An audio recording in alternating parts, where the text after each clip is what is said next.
Hello and welcome to the Suffer City Training Center. My name is Jason at Suffer City, and I've got a fantastic lower extremity muscle endurance sequence coming at you. This is fantastic for all my runners out there that need a little more lower extremity strength, or hey, a lot of my lifters out there that could use a little more cardiovascular health. Hey, one way or another, you're gonna get what you need out of this. We're gonna be utilizing a Wreckbag and just something on which to run today. All right, you could be using a treadmill. If you are using a mechanized treadmill, I highly encourage some style of incline. It's not gonna simulate an outdoor running experience the way you'd like to, but it's better than nothing. If you got a non-motorized runner, indoor style, hey, I highly encourage that if you're indoors, or hey, the best of the best, getting outdoors, having a full realistic running experience would be ideal. Now, a rec bag today is what I'll be using. Any kind of a sandbag is gonna be fantastic. Now, we want these rec bags as prescribed. For my gentlemen, we're gonna be at about 60 pounds. All right, we could scale it back to 40 pounds should we need to. For the ladies, we're gonna be upwards of 40 pounds for that rec bag. I think 40 or 35 pounds. And then if you wanna scale it back, you can go down to 25 pounds. Again, a lot of the weight load prescriptions are on your prescription sheet, so check those out. And then how we're gonna execute this sequence. This is 50 minutes in duration as prescribed. All right, this is a challenging sequence. You see it's at 8.2 on the difficulty rating. This is tough. You're starting to work yourselves into some high level, elite level fitness right here. Now, as I mentioned, 8.2 on the difficulty scale, that's up to 41 points you could earn in the Suffer City game. So hey, get checked into the game, start playing, earn those points. It's all about you, that's right. Now, how, again, are we gonna execute? We got 50 minutes we're gonna work through, broken up into 10 5-minute rounds. Now, my first thing we're going to do, when that bell rings, you set that timer for 5 minutes.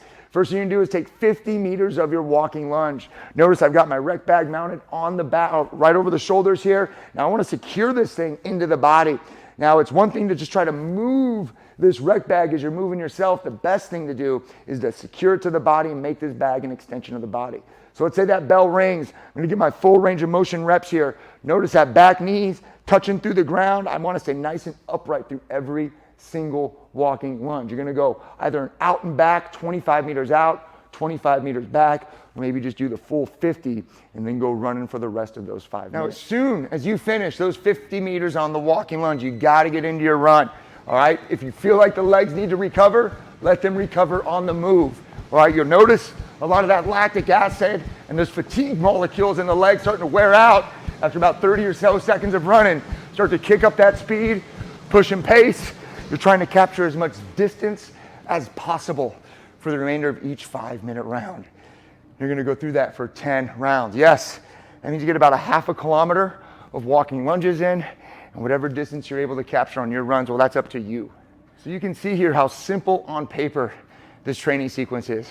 Just one movement, one piece of equipment, a walking lunge with some weight on your back, and then you go into a run. But just because it's simple on paper does not make it easy in application. This is a very challenging training sequence.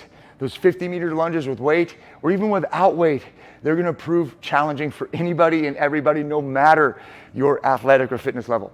So hey, I wanna thank you for checking in today, for working through this sequence, giving your best every moment of this sequence. This will require it. And this is good practice for being your best too. So give me all you got on this sequence. Let's see what kind of distance you could pull out of these hard and aggressive runs. Now you may be looking at the difficulty level of this sequence, 8.2. All right, now that is challenging, but hey, if you want to attack it and you may have some trepidation, scale it back. Instead of 10 rounds, do 5. Hey, instead of 5-minute rounds, do 4-minute rounds and cut down the distance of your walking lunges. You could also get rid of the sandbag on those walking lunges. One way or another, you can scale this back for you.